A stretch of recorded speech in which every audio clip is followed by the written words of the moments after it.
Сәлеметсіңдер ме балалар? Менің атым Ақылды. Балалар, менімен ойнағыңыз келе ме? Онда бастайық. Күшік үйін табыңыз. Ол үшін мәселелерді шешіңіз. Дұрыс. 9 минус 4 5 болады. 3 минус 2 1 болады. 1 плюс 2 3 болады. 8 минус 4 4 болады. 7 минус 5 2 болады.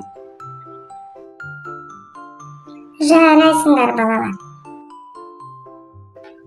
Енді не қайда тұратынын тап. Түлкі шұңқырда тұрады. Құстар ұяда тұрады. Тиін қуыста тұрады. Құмырсқа ұясында тұрады.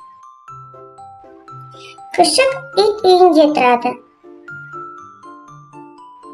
Ара ұяда тұрады. Тамаша, жарайсыңдар. Енді келесі тапсырма. Ит үйінің артында не тығылды? Дұрыс, күшік. Ал бұталарға не тығылды?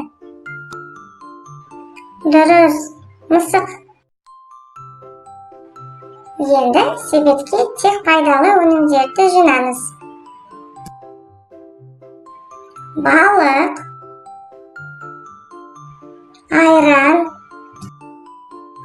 жемістер. Тамаша, жарайсыңдар балалар. Сендерге үй тапсырмасы беремін. Алақаныңызбен сурет салыңыз. Қандай әдемі суреттер.